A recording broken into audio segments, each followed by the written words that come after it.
ஆண்டவராகிய இயேசு கிறிஸ்துவின் இனிதான நாமத்தில் நான் உங்களை வாழ்த்துகிறேன்.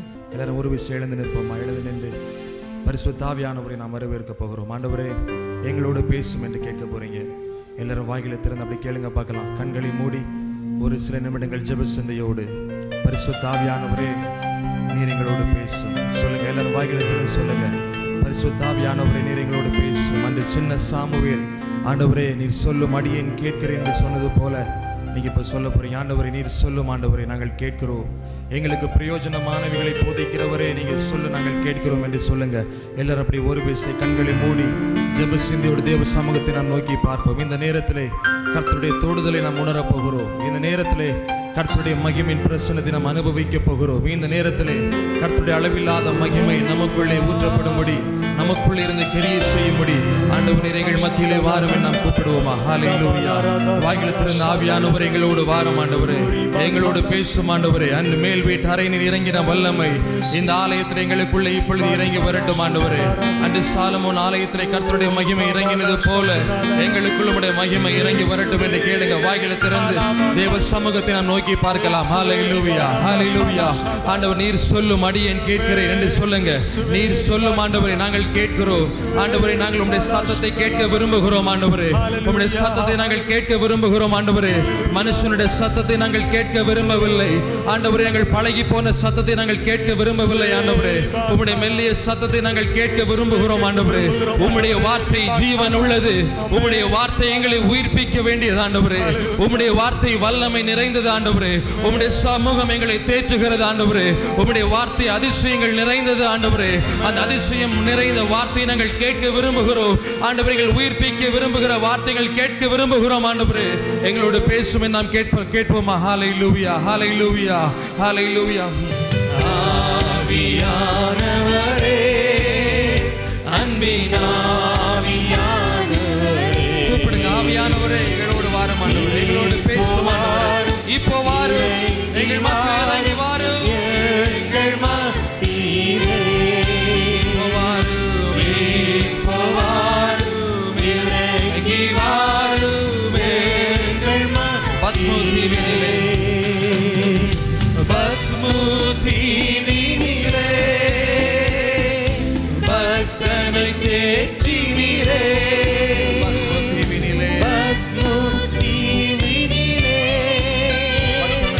பக்தனை தேற்றினீரே.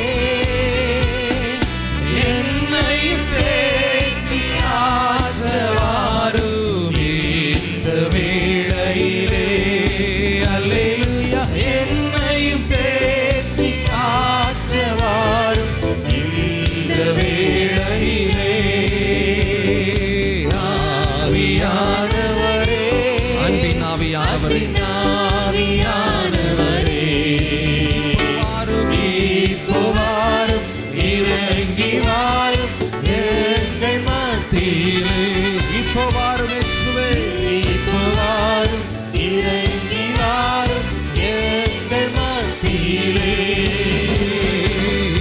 இப்போ வாரும் இறங்கி வாரும் எங்கள் மத்தியிலே. கரங்களை தட்டின பரிசுத்த ஆவியானவரை மகிமைப்படுத்துவோமா? சேர்ந்து முழு பலத்தோடு கரங்களை தட்டின உற்சாகமாக இந்த பரிசுத்த ஆவியானவருக்கு நன்றி சொல்லுவோம்.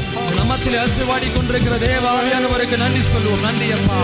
கர்த்தருடைய விடுதலை ஆக்கும் கரம் உங்கள் மேல் நீட்டப்படுகிறது. எல்லாம் சேர்ந்து சத்தத்தை உயர்த்தி கேளுங்க. ஆண்டவரே நீர் எங்களை இப்பொழுது விடுதலை ஆக்கும் ஆண்டவரே. உம்முடைய சமூகத்தை நாங்கள் நோக்கி பார்க்கும்படி வந்திருக்கிறோம் ஆண்டவரே. நீர் எங்களை விடுவிக்காவிட்டால் நாங்கள் இந்த இடத்தை விட்டு நாங்கள் போக மாட்டோம் என்று சொல்லுங்க. ஒரு விடா முயற்சியோடு கர்த்தருடைய சமூகத்தை நீங்கள் நோக்கி பாருங்கள். யார் யாரெல்லாம் உள்ளத்தின் ஆழத்திலிருந்து இப்படி தேவ சமூகத்தை நீங்கள் நோக்கி பார்க்கிறீர்களோ உங்கள் மனதின் வேண்டுதல்களை கர்த்தர் அருளி செய்கிறார். இப்பொழுதே எல்லா தடைகள் இயேசுவின் நாமத்திலே விலகி ஓடுகிறது. எல்லா தடைகள் இப்பொழுது சங்கிலிகள் அவிழ்க்கப்படுகிறது. சங்கிலிகள் முறிந்து ஓடுகிறது. ஹல்லேலூயா. கட்டிகள் அவிழ்க்கப்படுகிற ஒரு நேரம் இது. இப்பொழுது நீங்கள் விடுதலை ஆகிற நேரம் இது. கர்த்தருடைய விடுதலையின் கரம் உங்கள் மேல் நீட்டப்படுகிற ஒரு நேரம் இது. சத்தமிட்டு கூப்பிடுங்க, சத்தமிட்டு கூப்பிடுங்க. உங்கள் வாய்களை திறங்கள். அப்பொழுது நன்மையால் நிரப்புகிற ஆண்டவர் இந்த இடத்தில் அசைவாடி கொண்டிருக்கிறார். உளையான சேற்றிலிருந்து உங்களை தூக்கி எடுத்து நிறுத்தும்படி, கண்மலையின் மேலே நிறுத்தும்படி, உங்கள் வாழ்க்கையை உயரமான ஸ்தலங்களில் ஸ்திரமாய் நிறுத்தும்படி, ஆவியின் வரங்களினாலே உங்களை அலங்கரிக்கும்படி அந்த கர்த்தருடைய ஆவியானவர் இந்த இடத்தில் அசைவாடி கொண்டிருக்கிறார். அந்த மேல் வீட்டு அறையில் இறங்கின வல்லமை உங்களுக்குள்ளே இறங்கி வருகிறது. உங்களை உயிர்ப்பிக்கும்படி, உங்களை விடுவிக்கும்படி, உங்களை பலவான்களாய் மாற்றும்படி, உங்களை அநேகருக்கு சாட்சியாய் மாற்றும்படி கர்த்தருடைய கரம் உங்கள் மேல் நீட்டப்படுகிறது. பெற்றுக்கொள்ளுங்க, பெற்றுக்கொள்ளுங்க. நீங்கள் தேர்ந்தெடுக்கப்பட்ட சந்ததிகள், நீங்கள் தெரிந்தெடுக்கப்பட்ட சந்ததிகள். பயப்படாதே, நான் உன்னோடு இருக்கிறேன், உன்னை நான் தெரிந்து கொண்டேன் என்று கர்த்தர் சொல்லுகிறார். கர்த்தருடைய நாமத்தை மகிமைப்படுத்துவோம், கர்த்தருடைய நாமத்தை மகிமைப்படுத்துவோம். நீ என் பார்வைக்கு அருமையானபடியினால் நீ கனம் பெற்றாய் என்று கர்த்தர் சொல்லுகிறார். நீங்கள் கர்த்தருடைய பார்வைக்கு அருமையாய் இருக்கிறீர்கள். அதனால் தான் இந்த இடத்திலே கர்த்தர் உங்களை அழைத்து வந்திருக்கிறார். நீங்கள் கர்த்தருடைய பார்வைக்கு அருமையானபடியினால் நீங்கள் கனத்தை பெறுகிறீர்கள். உங்கள் வாழ்க்கையில கனவீனங்கள் மாறுகிறது. கனவீனங்கள் மாறி நீங்கள் கனத்தை அனுபவிக்கிறீர்கள். ஹல்லேலூயா. கர்த்தருடைய செயல், கர்த்தருடைய வார்த்தை உங்களுக்கு நேராய் வருகிறது. நீ என் பார்வைக்கு அருமையானபடியால் கனம் பெற்றாய். இந்த உலகத்தின் பார்வையில் அற்பமாய் நீங்கள் எண்ணப்படலாம். இந்த உலகத்தின் பார்வையில் நீங்கள் அற்பமாய் எண்ணப்பட்டு ஒதுக்கப்பட்டிருக்கலாம். நீங்கள் கர்த்தருடைய சமூகத்திலே, கர்த்தருடைய பார்வையிலே நீங்கள் விலையேற பெற்றவர்கள். நீங்கள் கனத்திற்குரியவர்கள். தேவ பிள்ளைகளே, கனத்திற்குரியவர்கள். கர்த்தர் ஒரு மனிதனை கனப்படுத்த நினைக்கும் பொழுது அந்த கனத்தை யாராலும் தடை செய்ய முடியாது. கர்த்தர் அந்த மொர்தெகாவை கனப்படுத்த விரும்பின பொழுது ஆமானுடைய சதி திட்டங்கள் அங்கே செல்லுபடியாகவில்லையே. கர்த்தருடைய திட்டம் ஒரு மனிதனுக்குள்ளே நிறைவேற வரும் பொழுது உலகத்தின் மனுஷர்களால் தடை செய்ய முடியாது. கர்த்தர் ஒரு மனிதனை கனப்படுத்த நினைக்கும் பொழுது அந்த கனத்தை யாரும் தடை செய்ய முடியாது. நீங்கள் கர்த்தருடைய பார்வைக்கு அருமையானபடியினால் நீங்கள் கனத்தை பெறுகிறீர்கள். வருங்காலங்களிலே கர்த்தர் உங்களை கனப்படுத்த விரும்புகிறார். கரங்களை தட்டி ஒருமுறை கூட ஆண்டவருக்கு நன்றி சொல்லி அவரை மகிமைப்படுத்துவோமா? மகிமை செலுத்துகிறோம். ஆண்டவரே, எங்களோடு பேசும் உம்முடைய சத்தத்தை நாங்கள் கேட்க விரும்புகிறோம். எங்களுக்கு தேவையான வார்த்தைகளை தாரும் ஆண்டவரே. உம்முடைய நாமத்தை நாங்கள் உயர்த்துகிறோம். இயேசுவின் நாமத்தில் ஜெபிக்கிறோம் பிதாவே, ஆமென். ஆமென். அமர்ந்து கொள்வோம். ஒரு முறை கூட இந்த இடத்துல வந்திருக்கிறவங்க அனைவரையும் ஆண்டவராகிய இயேசுவின் நாமத்தில் வாழ்த்துகிறேன். எத்தனை பேர் சந்தோஷமா இருக்கிறீங்க? அல்லேலூயா. இன்னும் சத்தமாய் சொல்லுவோம், அல்லேலூயா. உங்க பக்கத்துல இருக்கவங்க பார்த்து கேளுங்க, சந்தோஷமா இருக்கிறீங்களான்னு கேளுங்க பார்க்கலாம். கையை குலுக்கி கேளுங்க, சந்தோஷமா இருக்கிறீங்களா? எல்லாரும் கேளுங்க. ஆமென். அல்லேலூயா, அல்லேலூயா. இது நம் கர்த்தருடைய வார்த்தைக்கு நேராக நாம் கடந்து சொல்லுவோம். ஏசாயா தீர்க்கதரிசியின் புஸ்தகம் 43ஆம் அதிகாரம் அதனுடைய 2ஆம் வசனத்தை நாம் இப்பொழுது வாசிக்க கேட்போம். நீ தண்ணீர்களை கடக்கும்போது நான் உன்னோடு இருப்பேன். நீ ஆறுகளை கடக்கும்போது அவைகள் உன்மேல் புரளுவதில்லை. நீ அக்கினியில் நடக்கும்போது வேகாதிருப்பாய். அக்கினி ஜுவாலை உன் பேரில் பற்றாது. நீ தண்ணீரை கடக்கும்போது நான் உன்னோடு இருப்பேன். நீ ஆறுகளை கடக்கும்போது அவைகள் உன்மேல் புரளுவதில்லை. நீ அக்கினியில் நடக்கும்போது வேகாதிருப்பாய். அக்கினி ஜுவாலை உன் பேரில் பற்றாது. விசுவாசிக்கிறவங்க கரங்களை போய் தள்ளி சொல்லுங்க, அல்லேலூயா, அல்லேலூயா. கர்த்தருடைய வார்த்தையும் தீர்க்க தரிசனமான வார்த்தைகளும் நம்மை ஒவ்வொரு நாட்களும் உற்சாகப்படுத்தி நாம் முன்னேறும்படி செய்கிறது. ஆமென். எத்தனை பேர் இதை விசுவாசிக்கிறீங்க? கர்த்தருடைய வார்த்தை நான் முன்னேறும்படி செய்கிறது விசுவாசிக்கிறோம். மட்டும் கரங்களை உயர்த்தி அசை தள்ளி சொல்லுங்க பார்க்கலாம். அல்லேலூயா, அல்லேலூயா.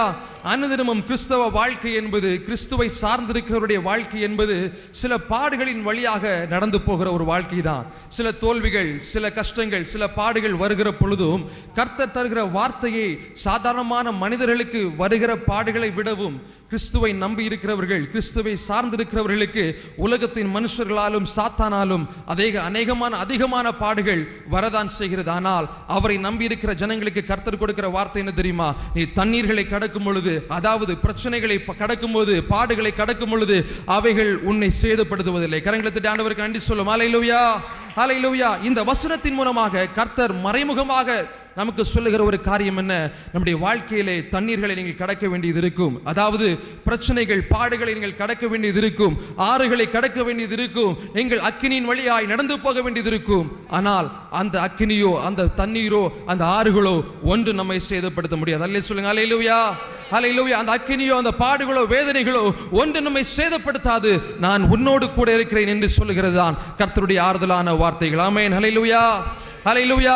எது தண்ணீர், எது அக்கினி, எதன் வழியாக நாம் நடந்து போக வேண்டும், எப்படி நாம் ஆசீர்வாதத்தை பெற்றுக்கொள்ள வேண்டும், எப்படி நாம் கர்த்தருடைய சமூகத்திலே பாதுகாக்கப்பட முடியும் என்பதை சில காரியங்களை நான் உங்களுக்கு சொல்ல ஆசைப்படுகிறேன். பிரியமானவர்களே, பாருங்கள், வேதத்திலே அநேகமான சூழ்நிலைகளிலே தடைகள் வருகிற இடங்களை பார்க்கும் பொழுது அது அக்கினியை குறிப்பிடப்படுகிறது.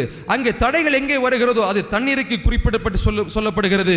எங்கே பிரச்சனைகள் வருகிறதோ, இஸ்ரவேல் ஜனங்களுக்கு கூட பல பிரச்சனைகள் தண்ணீரினால் வருகிறது. யோர்தான் வெள்ளங்கள், செங்கடல் போன்ற பெரும் வெள்ளங்களினாலே தடைகள் வருகிற பொழுது கர்த்தர் அவர்களை பார்த்து பல வாக்குத்தத்தங்களை, பல வார்த்தைகளை சொல்லி அவர்களை உற்சாகப்படுத்தி அவர்களை முன்னேற செய்து அவர்களை விடுவித்ததை நாம் வேதத்தில் வாசிக்க முடிகிறது. பாருங்கள், வேதத்திலே அக்கினி மற்றும் தண்ணீரை கடந்த ஜனங்கள் ஏராளமாக இருக்கிறார்கள். நோவா பாருங்கள், ஆதியாகமம் 6ஆம் அதிகாரம் அதனுடைய 6 முதல் 22 வசனங்களையும் 7ஆம் அதிகாரம் 1 முதல் 23 வசனங்களையும் நீங்கள் வாசித்து பார்க்கும் பொழுது நோவாவுடைய அங்கு சமூகத்தை நாம் குறித்து வாசிக்க முடிகிறது. பெரிய ஜலப்பிரளயம் வந்த பொழுது நோவாவின் குடும்பம் அங்கே பாதுகாக்கப்படுகிறது. அது மட்டுமல்ல, யாத்ராகமம் 14ஆம் அதிகாரம் 21ஆம் வசனம் 22ஆம் வசனங்களை நீங்கள் வாசித்து பார்க்கும் பொழுது அங்கே இஸ்ரவேலர்கள் செங்கடல் வழியாக, அதாவது தண்ணீர் வழியாக நடந்து போக வேண்டிய ஒரு சூழ்நிலை ஏற்படுகிறது. யோசுவா 3ஆம் அதிகாரம் 15-17 வசனங்களில் வாசித்து பார்க்கும் பொழுது இஸ்ரவேல் ஜனங்கள் யோர்தானின் பெருவெள்ளங்களை கடந்து போகிற ஒரு சூழ்நிலை அங்கே ஏற்படுகிறது. 2 ராஜாக்கள் 2ஆம் அதிகாரம் 8ஆம் வசனத்தையும் அதனுடைய 14ஆம் வசனத்தை நீங்கள் வாசித்து பார்க்கும் பொழுது எலியா மற்றும் எலிசா யோர்தானை கடந்து போகிற ஒரு அனுபவத்தை நாம் வாசிக்க முடிகிறது. பிரியமானவர்களே, இன்றைய சூழ்நிலையிலே நாம் எதிர்கொள்ளும் ஒவ்வொரு பிரச்சனையும், இன்றைய சூழ்நிலையிலே நாம் எதிர்கொள்கிற ஒவ்வொரு பிரச்சனைகளும், ஒவ்வொரு பாடுகள், ஒவ்வொரு வேதனைகளும் இப்படிப்பட்ட யோர்தான் நதிகள் தான், இப்படிப்பட்ட செங்கடல்கள் தான், இப்படிப்பட்ட பெரிய பெரு வெள்ளங்கள் தான். ஆனாலும் கர்த்தரை சார்ந்து கர்த்தருடைய சமூகத்தை நாம் நோக்கி பார்த்து முன்னேறும் பொழுது இவைகள் ஒன்று நம்மை சேதப்படுத்தி விட முடியாது. அல்லேலூயா சொல்லுங்க, அல்லேலூயா. இப்படிப்பட்ட வார்த்தைகளை, இப்படிப்பட்ட பிரச்சனைகளை கர்த்தர் இந்த வசனத்திற்கு ஒப்பிட்டு சொல்லுகிறார். நீ தண்ணீரை கடக்கும் பொழுது உன்னோடு இருப்பேன், நீ ஆறுகளை கடக்கும் பொழுது அவைகள் உன்மேல் புரளுவதில்லை, நீ அக்கினி நடக்கும் போது வேகாதிருப்பாய், அது உன் பேரில் பற்றாது. அல்லேலூயா சொல்லுங்க, அல்லேலூயா.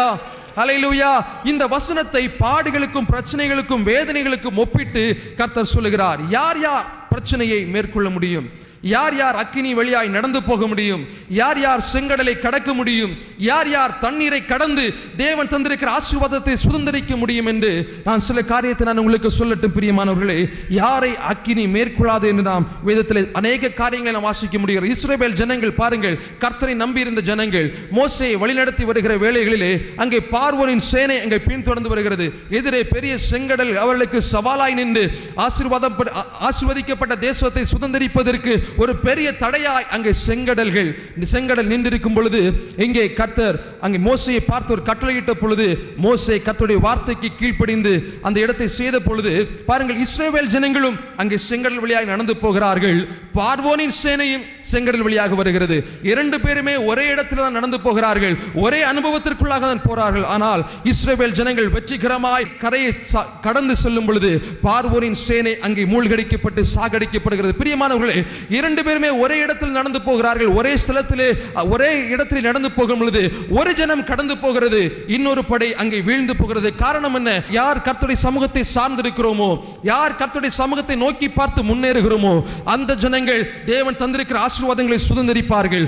யார் ஜீவனுள்ள தேவனை ஆராதிக்கிறார்களோ அந்த ஜனம் மறுகரை கடந்து போகும் பொழுது ஜீவனுள்ள தேவனுக்கு எதிர்த்து நிற்கிற ஒரு ஜனம் அங்கே அழிந்து போகும். கர்த்தருடைய வார்த்தை நம்மை பார்த்து வருகிறது. நீ ஆறுகளை கடந்து போகும் பொழுதும் தண்ணீரில் நடந்து போகும் பொழுதும் நான் உன்னோடு இருப்பேன். சொல்லுங்க, அல்லேலூயா, அல்லேலூயா. நாம் ஜீவனுள்ள தேவனை ஆராதிக்கிற சந்ததி, நாம் ஜீவனுள்ள தேவனை ஆராதிக்கும் பொழுது நாம் வெற்றிகரமான பாதையிலே நடந்து போக முடியும். அக்கினி நம்மை சேதப்படுத்தாது, தண்ணீர்கள் நம்மை சேதப்படுத்தாது.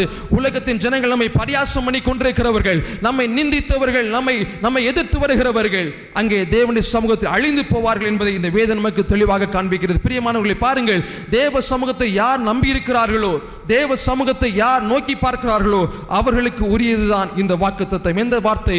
நீங்கள் தண்ணீரை கடந்து போகும் பொழுது உன்னோடு இருப்பேன், நீ ஆறுகளை கடந்து போகும்போது அவைகள் உண்மையில் புரளுவதில்லை. அல்லேலூயா, ஹல்லேலூயா. அது மட்டுமல்ல பிரியமானவர்களே, நேபுகாத்நேச்சாருடைய அந்த காலகட்டத்தை நாம் பார்க்கும் பொழுது ராஜாவுடைய கட்டளைக்கு கீழ்ப்படியாதவர்களுக்கு அங்கே அக்கினியிலே போடப்படுவார்கள் என்ற ஒரு அனுபவம் இருந்தது. யார் யார் ராஜாவின் கட்டளைக்கு கீழ்ப்படியாமல் இருக்கிறார்களோ அவர்களை தூக்கி அக்கினியிலே போட்டுவிடும். இது சாதாரணமான ஒரு நடக்கிற ஒரு காரியம்தான். இங்கே ஷாத்ராக், மேஷாக், ஆபேத்நேகோ என்கிற ஒரு தேவ மனிதர்கள் அங்கே இருக்கிறார்கள். பாருங்கள், இவர்கள் கர்த்தரை சார்ந்திருந்தார்கள். எத்தனையோ ஜனங்கள் அந்த அக்கினியிலே போடப்பட்டு மரித்து போன பிறகு கர்த்தரை சார்ந்திருந்த இந்த ஷாத்ராக், மேஷாக், ஆபேத்நேகோ அக்கினி அவர்களை சேதப்படுத்த முடியவில்லை. அல்லேலூயா சொல்லுங்க, அல்லேலூயா. ஏன்? கர்த்தருடைய வார்த்தை அவர்களுக்கு நேராக இருந்தது. அக்கினியை நடக்கும் பொழுது அவைகள் உன்மேல், அக்கினி உன்மேல் பற்றாது, அவைகள் உன் பேரில் பற்றாது என்று சொன்ன கர்த்தருடைய வார்த்தை அவர்களுக்குள்ளே நிறைவேறினது. கரங்களை தட்டி ஆண்டவருக்கு நன்றி சொல்லும். அல்லேலூயா. பாருங்கள், தேவ சமூகத்தை நம்பி இருக்கிறவர்கள், தேவனுக்காய் வைராக்கியமாய் நிற்கிறவர்களுக்கு பிரச்சனைகள் வந்தாலும் அந்த பிரச்சனைகள் தேவ பிள்ளைகளை மேற்கொள்வதில்லை. ஏனென்றால் அவர்களை அதிலிருந்து விடுவிக்கிறதற்கு கர்த்தர் எப்பொழுதுமே ஆயத்தமாக இருக்கிறார், எப்பொழுதுமே தயாராகி இருக்கிறார் என்பதை நாம் இந்த வேதம் நமக்கு தெளிவாக காண்பிக்கிறது. பிரியமானவர்களே, இதே போல நம்முடைய வாழ்க்கையில் எத்தனை சோர்வுகள் வந்தாலும், எது பிரச்சனைகள் வந்தாலும் நாம் சோர்ந்து போக வேண்டிய அவசியம் இல்லை. ஏன் தெரியுமா? கர்த்தருடைய கரம் நம்மை தாங்கும்படியாகவும், கர்த்தருடைய கரம் நம்மை விடுவிக்கும்படியாகவும், அக்கினி போன்ற சூழ்நிலைகள் வந்தாலும், பெரிய வெள்ளங்கள் வந்தாலும் நம்மை தப்புவிக்கிற கர்த்தருடைய கரம் நம்மோடு கூட இருக்கிறது என்பதுதான் நமக்கு இருக்கிற ஒரே ஆறுதல். அல்லேலூயா சொல்லுங்க, அல்லேலூயா, அல்லேலூயா. இஸ்ரவேல் ஜனங்களை விடுவித்தவர், நேபுகாத்நேச்சாருடைய காலகட்டத்திலே வாழ்ந்த ஷாத்ராக், மேஷாக், ஆபேத்நேகோ என்கிறவர்களை விடுவித்த ஆண்டவர் இன்றைக்கும் ஜீவிக்கிறார். நம்முடைய வாழ்க்கையிலும் விடுவிக்க வல்லவராயிருக்கிறார். எத்தனை பேர் விசுவாசிக்கிறீங்க? கர்த்தர் என்னையும் விடுவிக்க வல்லவராயிருக்கிறது விசுவாசிக்கிற மட்டும் கரங்களை வைத்து அல்லேலூயா சொல்லுங்க, அல்லேலூயா. கர்த்தரால் கரம் பிடிக்கப்பட்டவர்கள் மாத்திரமே இப்படிப்பட்ட பிரச்சனைகள், இப்படிப்பட்ட அனுபவங்களுக்குள்ளே வரும் பொழுது வெற்றி அனுபவிக்க முடியும். பிரியமானவர்களே, கர்த்தரை எதிர்த்து நிற்கிற ஜனமும், கர்த்தருக்கு விரோதமாய் பேசுகிற ஜனமும் அழிந்து போய் தள்ளாடி கொண்டிருக்கிற நேரத்திலே கர்த்தரை சார்ந்திருக்கிற ஜனம் வெற்றிகரமாய் தண்ணீர்களை கடந்து, பிரச்சனைகளை கடந்து, ஆறுகளை கடந்து, செங்கடல்களை கடந்து, பாடுகளை கடந்து ஸ்திரமாய் நிற்கிறதை பார்த்து தேவ பிள்ளைகள் மகிழ்ந்திருப்பார்கள். ஏன் தெரியுமா? கர்த்தருடைய சமூகம் அவர்களை பாதுகாக்கிறது. கர்த்தருடைய வாக்குத்தத்தம் அவர்கள் வாழ்வில் நிறைவேறும் என்பதுதான் இந்த வார்த்தை. பிரியமானவர்களே, எவற்றின் மூலமாய் நாம் இப்படிப்பட்ட அனுபவங்களை பெற்றுக்கொள்ள முடியும்? எவற்றின் மூலமாய் நான் என்னென்ன காரியங்களை செய்தால் நாம் தண்ணீரை கடக்க முடியும்? தேவ பக்தர்கள், தேவ பரிசுத்தவான்கள் என்னென்ன காரியத்தை செய்து இந்த காரியத்தை, இப்படிப்பட்ட பிரச்சனைகளை கடந்தார்கள் என்று சில சம்பவங்களை, 3-4 சம்பவங்களை மாத்திரம் உங்களுக்கு சொல்லி நான் குறிப்பிட்ட நேரத்தில் முடிக்க ஆசைப்படுகிறேன். பிரியமானவர்களே, வாசிங்கள். சில அடிப்படையான குணாதிசயங்கள், அதாவது கிறிஸ்தவம் சொல்லுகிற, வேதம் சொல்லுகிற, பரிசுத்த வேதாகமம் சொல்லுகிற சில அடிப்படையான குணாதிசயங்கள் நம்முடைய வாழ்க்கையில் இல்லாத பட்சத்திலே இப்படிப்பட்ட அதிசயங்களை நாம் பார்க்க முடியாது, இப்படிப்பட்ட அனுபவங்களை நாம் கடந்து போக முடியாது. தேவன் சொல்லுகிற, வேதம் சொல்லுகிற சில அடிப்படை குணாதிசயங்கள் நம்முடைய வாழ்க்கையில் இல்லாத பட்சத்திலே நாம் ஆசீர்வாதங்களையும் சுதந்திரிக்க முடியாது. வேதத்தில் சொல்லப்பட்ட பரிசுத்தவான்கள், தேவ பிள்ளைகள் தேவன் சொன்ன வார்த்தைக்கு கீழ்ப்படிந்து, வேதம் சொன்ன வார்த்தைக்கு கீழ்ப்படிந்து முன்னேற நிமித்தமாக பெரிய பெரிய அனுபவங்களை அவர்கள் கடந்து சென்றார்கள். பெரிய பெரிய ஆசீர்வாதங்களை பெற்றுக்கொண்டார்கள். 2 ராஜாக்கள் 2ஆம் அதிகாரம் 8ஆம் வசனத்து முதல் 14ஆம் வசனங்களை நீங்கள் வாசித்து பார்க்கும் பொழுது அங்கே எலியா, எலிசாவை பற்றி வேதம் சொல்லுகிறது. நீங்கள் என்னென்ன காரியத்தை செய்ய வேண்டும் என்பதை இப்பொழுது பேசிக் கொண்டிருக்கிறேன். பாருங்கள், முதலாவது நீங்கள் விசுவாசத்திலே நீங்கள் களம் இறங்க வேண்டும். விசுவாசித்து தேவ சமூகத்திலே முன்னேற வேண்டும். பிரியமான எலிசா, எலியா இந்த தேவ பிள்ளைகள் இங்கே ஒரு அனுபவத்திற்குள்ளே வருகிறார்கள். 2 ராஜாக்கள் 2ஆம் அதிகாரம் 8ஆம் வசனம் முதல் 14ஆம் வசனம் வரை நீங்கள் வாசித்து பார்க்கும் பொழுது இங்கே எலியா சால்வை எடுத்து யோர்தானை அடித்த மாத்திரத்திலே யோர்தான் பிரிந்தது. அவர்கள் அக்கறைப்பட்டார்கள், அந்த இடத்திற்கு கடந்து போனார்கள். அதே நேரத்திலே எலியா இப்பொழுது சுழல் காற்றினாலே எடுத்துக் கொள்ளப்படுகிறான்.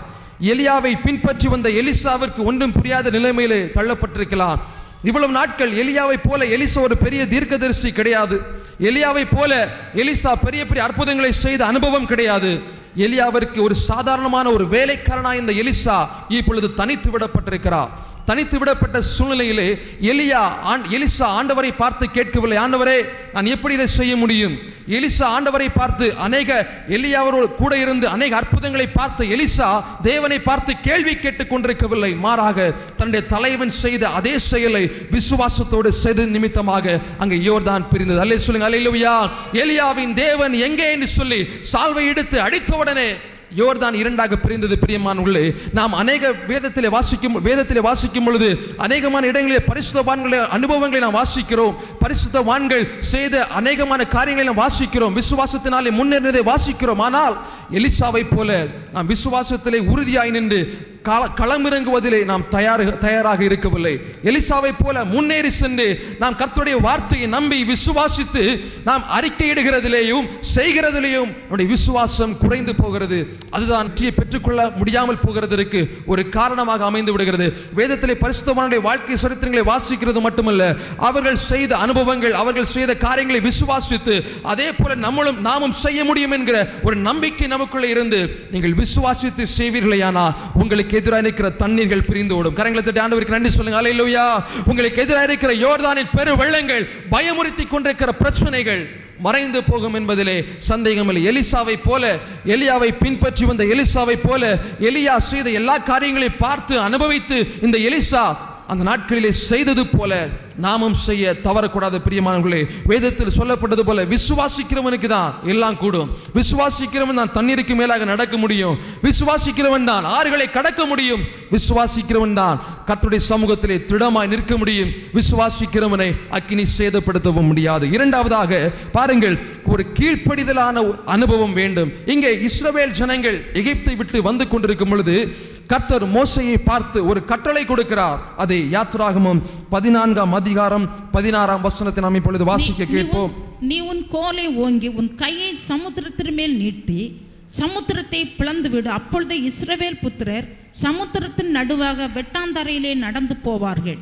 பாருங்கள், இங்கே இந்த வசனத்திலே தேவன் சொல்லுகிறார், நீ உன் கோலை நீட்டு, அப்பொழுது சமுத்திரத்தை நான் இரண்டாக பிரிப்பேன் என்று கர்த்தர் சொல்லுகிற இந்த வார்த்தையை இங்கே மோசே அப்படியே கீழ்ப்படிந்ததை பார்க்கிறோம். பிரியமான, முதலாவது அங்கே யோர்தான் என்கிற ஒரு தண்ணீரை கடந்து வருவதற்கு எலிசாவிற்கு ஒரு விசுவாசம் தேவைப்பட்டது. எலிசா விசுவாசித்து செய்ததின் நிமித்தமாக யோர்தான் பிரிந்தது. இங்கே பாருங்கள், செங்கடல் என்கிற ஒரு பெரிய தண்ணீரை கடந்து வருவதற்கு கர்த்தருடைய வார்த்தைக்கு கீழ்ப்படிய வேண்டிய ஒரு அனுபவம் நமக்கு தேவைப்படுகிறது. கர்த்தர் மோசேயை பார்த்து சொல்லுகிறார், உன் கரத்தில் இருக்கிற கோலை நீட்டு என்று சொன்ன மாத்திரத்திலே கர்த்தருடைய வார்த்தைக்கு மோசே அப்படியே கீழ்ப்படிந்தார். பாருங்கள், சாதாரணமான ஒரு ஊன்றுகோல், அவனுக்கு நடந்து போவதற்கு உதவியாயிருந்த ஒரு சாதாரணமான ஒரு கோல், இதை கொண்டு கர்த்தர் சொல்லுகிறார், அதை நீட்டு என்று சொன்ன வார்த்தைப்படி அந்த மோசே எந்த ஒரு எதிர்கேள்வியுமே கேட்கவில்லை. இந்த மோசே அப்படியே விசுவாசித்து எந்த ஒரு கேள்வி கேட்காமல் அந்த வார்த்தையின்படியே செய்த மாத்திரத்திலே பாருங்கள், ஒரு பெரிய அற்புதம் அங்கே நடந்தது. நம்முடைய வாழ்க்கையிலும் கூட கர்த்தர் ஒரு வார்த்தையை சொல்லுகிறாரா, நம்பகத்தன்மை இல்லாத வார்த்தையா இருந்தாலும் கர்த்தருடைய வார்த்தை என்று நாம் அதை விசுவாசிக்கிறோமா, அதை நம்புகிறோமா, அதற்கு கீழ்ப்படுகிறோமா, அந்த அனுபவம் நமக்குள்ள இருக்கிறதா என்பதை நமக்கு தான் நிதானித்து நாம் அறிந்து கொள்வோம். கர்த்தருடைய வார்த்தைக்கு அப்படி கீழ்ப்படுகிறது மட்டுமல்ல, கேள்வி கேட்காமல் கீழ்ப்படுகிறதை கர்த்தர் எதிர்பார்க்கிறார். இந்த மோசே எந்த ஒரு சூழ்நிலையிலும் கர்த்தரை பார்த்து கேள்வி கேட்டு கீழ்ப்படியவில்லை. கர்த்தர் சொன்னால் அதை செய்கிற ஒரு அனுபவம் உடைய ஒரு நல்ல ஒரு குணாதிசயமுடைய மோசே இப்பொழுது செங்கடலை இரண்டாக பிரிப்பதற்கு ஒரு காரணமாக மாறிவிட்டார். பாருங்கள், நாமும் தேவ வார்த்தையை நம்ப வேண்டும், அப்படியே கீழ்ப்படிய வேண்டும். யாத்திராகமம் 14ஆம் அதிகாரம் 13ஆம் வசனத்தை நீங்கள் வாசித்து பார்க்கும் பொழுது கர்த்தர் மோசேக்கு கட்டளை கொடுப்பதற்கு முன்பாகவே மோசே கர்த்தரால் இதை செய்ய முடியும் என்பதை விசுவாசித்து விட்டார். நீ உன் கரத்தில் இருக்கிற கோலை நீட்டு என்று சொல்வதற்கு முன்பாகவே இஸ்ரவேல் ஜனங்களை பார்த்து மோசே சொல்லிவிட்டார், இன்றைக்கு நீங்கள் காண்கிற எகிப்தியரை நீங்கள் இனிமேல் பார்க்க மாட்டீர்கள், கர்த்தர் உங்களை ரட்சிப்பதை நீங்கள் பார்க்க போகிறீர்கள் என்று சொல்லி மோசே கர்த்தருக்கு ஜனங்களுக்கு விசுவாச வார்த்தைகள் சொல்லி அறிக்கையிடுகிறதை நாம் பார்க்கிறோம். பிரியமானவர்களே, இங்கே எலிசாவின் விசுவாசமான ஒரு செயல் அங்கே யோர்தானை பிரித்தது போல மோசேயின் விசுவாசமான வார்த்தைகள் ஜனங்களை உற்சாகப்படுத்தினதோடு கர்த்தருடைய வார்த்தைக்கு அவன் செவி கொடுத்து கீழ்ப்படிந்த நிமித்தமாக இங்கே பெரிய செங்கடல்கள் இரண்டாய் பிரிந்தது. அல்லேலூயா சொல்லுங்க, அல்லேலூயா. ஹல்லேலூயா. பாருங்கள், கீழ்காற்று வந்து அந்த செங்கல் முழுவதும் கீழ்காற்று வந்து செங்கல்ல இரண்டாக பிரித்தது. இவ்வளவு பெரிய கீழ்காற்று அனுப்புவதற்கு வல்லமை படைத்த ஆண்டவர் மோசேயை பார்த்து ஏன் சொல்ல வேண்டும், உன் கோலை எடுத்து நீட்டு என்று ஏன் சொல்ல வேண்டும்? பிரியமானவர்களே, ஆண்டவருக்கு இது ஒரு லேசான காரியம்தான். முழுவதும் கீழ்காற்று அடித்து தண்ணீரை இரண்டாக பிரித்து விட்ட ஆண்டவருக்கு மோசேயை பார்த்து எதற்கு என்ன சொல்ல வேண்டிய என்ன அவசியம் இருக்கிறது? மோசே கீழ்ப்படுகிறானா என்பதை கர்த்தர் அங்கே பார்த்தார். மோசே கீழ்ப்படுகிறானா என்பதை கர்த்தர் சோதித்து பார்த்தார். சாதாரணமான ஒரு ஊன்றுகோலால் ஒன்றும் செய்ய இயலாது. ஆனால் அதை கர்த்தருடைய வார்த்தையின்படி நாம் பயன்படுத்தும் பொழுது நமக்காய் அரிய பெரிய காரியங்களை கர்த்தருடைய சமூகம் செய்து முடியும். கரங்களை தட்டி ஆண்டவருக்கு நன்றி சொல்லுங்க. ஹல்லேலூயா. கர்த்தருடைய சமூகம் கர்த்தருடைய வார்த்தைக்கு கீழ்ப்படியும் பொழுது தேவ பிள்ளைகளுக்கு எதிராக எந்த பிரச்சனைகள் இருந்தாலும், தேவ பிள்ளைகளுக்கு எதிராக செங்கடல் போன்ற பெருவெள்ளங்கள் வந்தாலும், பாடுகள் வேதனைகள் வந்தாலும், தேவனுடைய வார்த்தைக்கு கீழ்ப்படியும் பொழுது யாரும் எதிர்த்து நிற்பதில்லை. எந்த ஒரு தடையும் தேவ சமூகத்தின் ஆசீர்வாதங்களை அனுபவிக்க முடியாத அளவிற்கு நம்மை தடை பண்ண முடியாது. ஏன் தெரியுமா? கர்த்தருடைய வார்த்தை அவ்வளவு வல்லமை இருக்கிறது. கேள்வி கேட்காமல் யாரெல்லாம் நீங்கள் கீழ்ப்படுகிறீர்களோ கர்த்தருடைய சமூகத்தில் நீங்கள் ஆசீர்வாதங்களை அனுபவிக்க முடியும். மூன்றாவதாக, நீங்கள் தேவனோடு சஞ்சரிக்கிற ஒரு அனுபவத்தை நாம் பெற்றுக்கொள்ள வேண்டும். ஆதியாகமம் 6ஆம் அதிகாரம் 5ஆம் வசனத்தின் முதல் அதனுடைய 8ஆம் வசனம் வரை நாம் இப்பொழுது வாசிக்க கேட்போம். அந்த இடத்திலே தேவனுக்கு பிரியமில்லாத காரியங்கள் நடந்த போதும், தேவனுக்கு ஏற்ற காரியங்கள் நடக்காத போதும் நோவா மட்டும் தேவனோடு சஞ்சரித்துக் கொண்டிருந்தான் என்பதை இந்த வேத வசனம் நமக்கு தெளிவாக காண்பிக்கிறது. பாருங்கள், முதலாவது எலிசா பெருவெள்ளத்திற்கு தப்புவதற்கு, அந்த பெரிய வெள்ளத்தை கடந்து வருவதற்கு விசுவாசத்தை பயன்படுத்தினார். மோசே இஸ்ரவேலும் ஜனங்களும் செங்கடலை கடந்து வருவதற்கு கீழ்ப்படிதலை பயன்படுத்தினார்கள். மூன்றாவதாக, இங்கே நோவாவின் காலத்தில் ஒரு பெரிய வெள்ளம் வந்த பொழுது அதிலே தப்பித்துக் கொள்வதற்கு நோவா தேவனோடு சஞ்சரித்துக் கொண்டிருந்த ஒரு அனுபவத்தை இந்த வேதம் நமக்கு தெளிவாக கோடிட்டு காண்பிக்கிறது. பாருங்கள் பிரியமானவர்களே, நாமும் பெருவெள்ளங்கள், அதாவது மறைமுகமாக சொல்லப்பட்ட பாடுகள் வேதனைகள் எல்லாவற்றிற்கும் நாம் தப்பித்துக் கொள்ள வேண்டும் என்றால் நோவாவை போல தேவனோடு சஞ்சரிக்கிற ஒரு அனுபவம் நமக்குள்ளே தேவை. ஏதோ ஞாயிற்றுக்கிழமை வந்தோம், கர்த்தரை ஆராதித்தோம், போனோம் என்று அல்ல பிரியமானவர்களே. நீங்கள் ஒவ்வொரு நாட்களும் தேவனோடு சஞ்சரிக்கிற, தேவனோடு செலவிடுகிற நேரத்தை தான் கர்த்தர் கணக்கில் வைத்திருக்கிறார். நீங்கள் தேவனோடு எவ்வளவு நேரம் செலவழிக்கிறீர்கள், தேவனோடு எவ்வளவு நேரம் சஞ்சரித்துக் கொண்டிருக்கிறீர்கள், எவ்வளவு நேரம் ஜெபம் பண்ணுகிறீர்கள் என்பதை கர்த்தர் கணக்கிலே வைத்து அதற்கேற்ற ஆசீர்வாதங்களையும் அதற்கேற்ற பலனையும் கொடுக்கிறவர் நம்முடைய ஆண்டவர். நோவாவை போல நாமும் தேவ சமூகத்தை தேவனோடு சஞ்சரித்துக் கொண்டிருந்தால் இந்த பெருவெள்ளங்கள் அந்த உலகத்தை முழுவதும், அந்த ஜனங்கள் முழுவதும் அழிக்கப்பட்ட போதும் கூட நோவாவின் குடும்பம் பாதுகாக்கப்படுவதற்கு காரணம் என்ன? நோவா தேவனோடு சஞ்சரித்துக் கொண்டிருந்தார். நோவா தேவனோடு சஞ்சரித்தது கொண்டிருந்த நிமித்தமாக முழு குடும்பமும் பாதுகாக்கப்பட்டது. பெரு வெள்ளத்திற்கு தப்புவிக்கப்பட்டார்கள். தண்ணீர்களை கடந்த பொழுதும், பெரு வெள்ளத்தை கடந்த பொழுதும் அவைகள் நோவாவின் குடும்பத்தை சேதப்படுத்தாததற்கு காரணம் என்ன? தேவனோடு சஞ்சரிக்கிற ஒரு அனுபவம். இறுதியாக, வைராக்கியமும் ஒரு அர்ப்பணிப்பும் உள்ள ஒரு வாழ்வு நமக்கு தேவை. முதலாவதாக விசுவாசம் என்பது நமக்கு தேவை. இரண்டாவதாக சொன்னேன், கீழ்ப்படிதல் என்கிற ஒரு சுவாபம் நமக்கு தேவை. மூன்றாவதாக, தேவனோடு சஞ்சரிக்க வேண்டும். நான்காவதாக, வைராக்கியமும் அர்ப்பணிப்பும் நிறைந்த ஒரு வாழ்க்கையை தேவன் நம்ம மத்தியிலிருந்து எதிர்பார்க்கிறார். நம்முடைய வாழ்க்கையில் எதிர்பார்க்கிறார். தேவ சமூகத்தில் ஆராதிக்கிறவர்கள், தேவனுக்காய் வைராக்கியமாய் நிற்கிறவர்கள் ஒருபோதும் தளர்ந்து போகக்கூடாது. உலகத்தை விட்டு தேவ சமூகத்தை பின்தொடர்ந்து வருகிற நாம் உலகத்தின் சிற்றின்பங்களை விட்டு உலகத்தின் காரியங்களை எல்லாம் விட்டு தேவனை பின்பற்றி அவரை தொழுது கொள்ள வந்திருக்கிற நாம் வைராக்கியம் உள்ளவர்களாய் இருக்க வேண்டும். வைராக்கியம் நிறைந்தவர்களாய், எந்த ஒரு காரியத்திலும் விட்டு கொடுத்து விடாதவர்களாய் தேவ சமூகத்தை நாம் நோக்கி பார்க்க வேண்டும். பாருங்கள் பிரியமானவர்களே, தானியேல் 3ஆம் அதிகாரம் 17ஆம் வசனம் 18ஆம் வசனத்தை நாம் இப்பொழுது வாசிக்க கேட்போம். தானியேல், ஆராதிக்கிற எங்கள் தேவனாகிய தேவன் எங்களை தப்புவிக்க வல்லவராய் இருக்கிறார். அவர் எரிகிற அக்கினின் சூளைக்கும் ராஜாவாகிய உம்முடைய கைகளுக்கும் நீங்களாக்கி விடுவிப்பார். நாங்கள் ஆராதிக்கும் தேவன் எங்களை தப்புவிக்க வல்லவராய் இருக்கிறார். எரிகிற அக்கினிக்கும் இந்த ராஜாவின் கரத்திற்கும் எங்களை தப்புவிப்பார் என்று சொல்லி ஒரு வைராக்கியம் நிறைந்த ஒரு வாழ்வு சாத்ராக், மேஷாக், ஆபேத்நேகோவுடைய வாழ்க்கையில் இருந்தது. பிரியமானவர்களே, பாருங்கள், பதவியிலே, உயர் பதவியில் இருந்தவர்கள், அந்த நேபுகாத்நேச்சாருடைய காலகட்டத்திலே உயர் பதவியில் இருந்தவர்கள், செல்வாக்கு இருந்தது, புகழ் இருந்தது, எல்லாம் இருந்தது. ஆனால் ராஜா அவர் கட்டளையிடுகிறார், இந்த சொரூபத்தை வணங்க வேண்டும், சிலையை வணங்க வேண்டும் என்று சொன்னபோது இங்கே சாத்ராக், மேஷாக், ஆபேத்நேகோ சொல்லுகிறார்கள், இந்த ராஜா எங்கள் அக்கினி சூளையிலே போட்டாலும் அவர்களுக்கு நன்றாக தெரியும், இந்த சிலையை வணங்காதிருந்தால் அக்கினி சூளைதான் எங்களுக்கு கிடைக்கும் பரிசு என்பதை இந்த சாத்ராக், மேஷாக், ஆபேத்நேகோ நன்கு அறிந்திருந்தார்கள். ஆனால் இந்த சிலையை வணங்கி கர்த்தரை மறுதலிக்க அவர்கள் விரும்பவில்லை. இந்த சிலையை வணங்கி கர்த்தருடைய நாமத்தை அவர்கள் இழக்க விரும்பவில்லை. அவர்கள் வைராக்கியமாய் நின்று இந்த ராஜாவின் கரத்திற்கும் அக்கினிக்கும் எங்களை விடுவிக்கிற ஆண்டவர் எங்களோடு கூட இருக்கிறார் என்று ஒரு வைராக்கியம் நிறைந்தவர்களாய் இருந்த பொழுது சாத்ராக், மேஷாக், ஆபேத்நேகோவோடு கூட அந்த அக்கினி சூளையிலே ஒரு நபரை கூட அங்கே கர்த்தர் அனுப்புகிறார். எப்படி இந்த காரியம் நடக்கும்? ஒரு சுகமான வாழ்க்கை ஒரு தண்ணீருக்குள் இருக்கிறது போல ஒரு சுகமாய் இருக்கிறது அவர்கள் அனுபவிக்கிறார்கள், அவர் உணர்ந்தார்கள் என்பதை நாம் புரிய முடிகிறது. பாருங்கள் பிரியமானவர்களே, 7 மடங்கு இல்லை 70 மடங்கு அக்கினி சூளை சூடாக்கப்பட்டாலும் கர்த்தருடைய சமூகத்திலே அவருடைய வார்த்தைக்கு கீழ்ப்படிந்து வைராக்கியமாய் நிற்கிறவர்களை ஒன்றும் சேதப்படுத்தாது. எத்தனை பேர் விசுவாசிக்கிறீங்க? அல்லே சொல்லுங்க அல்லேலூயா. 7 மடங்கு அல்ல 70 மடங்கு 700 மடங்கு இருந்தாலும் கர்த்தருடைய சமூகத்தை சார்ந்திருக்கிறவர்களை இந்த உலகத்தின் காரியங்கள் சேதப்படுத்த. அதான் சொன்னேன், உலகத்தின் ஜனங்களுக்கும் தேவனை ஆராதிக்கிற ஜனங்களுக்கும் வித்தியாசம் இருக்கிறது. உலகத்தின் ஜனங்கள் மடிந்து போவார்கள்.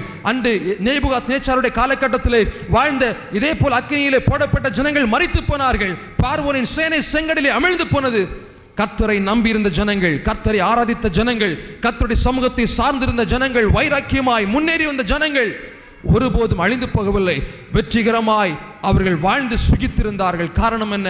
ஆறுகளை கடக்கும் பொழுதும் தண்ணீரை கடக்கும் பொழுதும் உன்னோடு இருப்பேன் என்று சொன்ன கர்த்தருடைய வார்த்தை அவருடைய வாழ்க்கையிலே நிறைவேறினது. பிரியமானவர்களே, நாமும் கிறிஸ்தவ வாழ்க்கை என்பது சொல்லுகிற கிறிஸ்தவன் என்று சொல்லிக் கொள்கிறதிலே நாம் எந்த ஒரு அர்த்தமும் இல்லை. இந்த வார்த்தைகளை, அதாவது கர்த்தர் வேதம் சொல்லுகிற அடிப்படை குணாதிசயங்களை பின்பற்றாத பட்சத்திலே கிறிஸ்தவன் என்று சொல்லி இருக்கிறதிலே சொல்லிக் கொள்கிறதிலே ஒரு பிரயோஜனமும் இல்லை. நாமும் ஆசீர்வாதங்களை பெற்றுக்கொள்ள முடியாது. இந்த வார்த்தைகளை செய்தால்தான், இதன்படி கீழ்ப்படிந்தால்தான் கிறிஸ்தவன் என்று சொல்லிக் கொள்ளும் பொழுது இந்த ஆசீர்வாதங்களை நாம் பெற்றுக்கொள்ள முடியும். அவரை சார்ந்திருக்கும் பொழுதுதான் நாம் தண்ணீரை கடக்கும் பொழுது நாம் வெற்றி அனுபவிக்க முடியும். அவரை சார்ந்திருக்கும் பொழுதுதான் வைராக்கியமாய் விசுவாசமாய் கீழ்ப்படிதலோடு தேவனோடு சஞ்சரிக்கும் பொழுதுதான் தேவ சமூகத்திலே நாம் வெற்றிகரமாய் வாழ முடியும். உலகத்தின் காரியங்களுக்கு நாம் விலகி ஓட முடியும். உலகத்தின் காரியங்களை நம்மை சேதப்படுத்தாத, எந்த ஒரு தீங்கு நம்மை சேதப்படுத்தாத நாம் வாழ வேண்டும் என்றால் இந்த வார்த்தைகள், நீ தண்ணீரை கடக்கும் பொழுது, ஆறுகளை கடக்கும் பொழுது, நீ அக்கினி நடக்கும் பொழுது உன்னோடு கூட இருப்பேன் சொன்ன வார்த்தை நிறைவேற வேண்டும் என்றால் இந்த வேதம் சொல்லுகிற சில அடிப்படை குணாதிசயங்களை நாம் அடைந்துதான் செய்துதான் ஆக வேண்டும் என்பதை இந்த வேத வசனத்திலே சொல்லப்பட்டிருக்கிற பக்தர்களுடைய வாழ்க்கை நமக்கு தெளிவாக காண்பிக்கிறது. எலிசா விசுவாசித்தான். இரண்டாவதாக கீழ்ப்படிதல் இருந்த மோசே. மூன்றாவதாக நோவா தேவனோடு சஞ்சரித்து கொண்டிருந்தார். இறுதியாக ஷாத்ராக் மேஷாக் ஆபேத்நேகோ என்கிறவர்கள் வைராக்கியம் நிறைந்தவர்களாக அந்த சிலையை வணங்கி தேவன் நாமத்தை மறுதலிக்க விரும்பவில்லை. மாறாக எங்களை விடுவிக்கிற ஆண்டவர் எங்களோடு கூட இருக்கிறார் என்று ஒரு விசுவாசத்தோடு, ஒரு நம்பிக்கையோடு, ஒரு தைரியத்தோடு ராஜா சொன்ன எந்த ஒரு காரியத்திற்கும் கீழ்ப்படியவில்லை. இன்று உலகத்திலே பார்த்தா ஆளுகிறவர்களுக்கு ஜால்ரா போடுகிற கூட்டம் உலகில் இருக்கிறது. பெரியவர்கள் தலைவர்கள் சொன்னால் உடனே செய்கிறதற்கு கூட்டம் இருக்கிறது. ஆனால் இந்த தேசத்தில் உயர்ந்த பதவியில் இருந்த ஷாத்ராக் மேஷாக் ஆபேத்நேகோ ராஜா கட்டளையிட்ட பொழுது வேதத்திற்கு மாறாக எந்த ஒரு காரியத்தையும் செய்ய அவர்கள் துணியவில்லை. வேதத்திற்கு மாறாக எந்த ஒரு செயலையும் செய்ய அவர்கள் எந்த முயற்சி எடுக்கவில்லை. அவர்களுக்கு தெரியும், எந்த ஒரு காரியத்தை செய்தால் அழிவு வரும், செய்யாமல் இருந்தால் அழிவு வந்தாலும் கர்த்தர் நம்மை பாதுகாப்பார் என்பதை அவர்கள் விசுவாசமாக இருந்தது. பிரியமானவர்களே, நீங்களும் இந்த நாளில் வந்திருக்கிறீர்கள். தேவ சமூகத்தை நோக்கி பார்க்க வேண்டி வந்திருக்கிறீர்கள், நோக்கி பார்த்திருக்கிறீர்கள். இந்த தண்ணீர்களை கடக்கும் பொழுது, அதாவது உலகத்தின் பாடுகளை கடந்து போக வேண்டும் என்றால், உலகத்தின் பிரச்சனைகளை கடந்து போக வேண்டும் என்றால், உலகத்தின் பழிச்சொல்களுக்கு நாம் விலகி ஓடி கர்த்தர் தருகிற ஆசீர்வாதங்களை நாம் சுதந்திரிக்க வேண்டும் என்றால், தண்ணீர்கள், ஆறுகள், அக்கினியை கடக்க வேண்டும் என்றால், இந்த பக்தருடைய வாழ்க்கை அவர்கள் செய்தது போல நாமும் செய்ய வேண்டும் என்பதை இந்த வேதம் தெளிவாக காண்பிக்கிறது. அவர்கள் செய்தது போல நாமும் செய்ய பிரயாசப்படுவோமானால் இந்த உலகத்தின் காரியங்களோ, இந்த தண்ணீரோ, பாடுகளோ, பிரச்சனைகளோ நம்மை சேதப்படுத்தாது, எந்த ஒரு தீங்கும் நம்மை அணுகாது என்பதை வேதம் தெளிவாக சொல்கிறது. எல்லாரும் அப்படி எழுந்து நிற்போமா? எழுந்து நின்று தேவனுடைய முகத்தை நாம் நோக்கி பார்க்க போகிறோம். இப்பொழுது நீங்க அர்ப்பணிக்க போறீங்க. நாயகன் வெற்றியை தருகிறார், எனக்குள்ளே இருக்கிறார். என்னே ஆனந்தம், நான் பாடி பாடி மகிழ்வேன். தினம் ஆடி ஆடி துதிப்பேன். நான் பாடி பாடி மகிழ்வேன். தினம் ஆடி ஆடி துதிப்பேன். எங்கும் ஓடி ஓடி சொல்லுவேன், எங்கும் ஓடி ஓடி சொல்லுவேன். என் இயேசு ஜீவிக்கிறார், என் இயேசு ஜீவிக்கிறார், என் இயேசு ஜீவிக்கிறார்.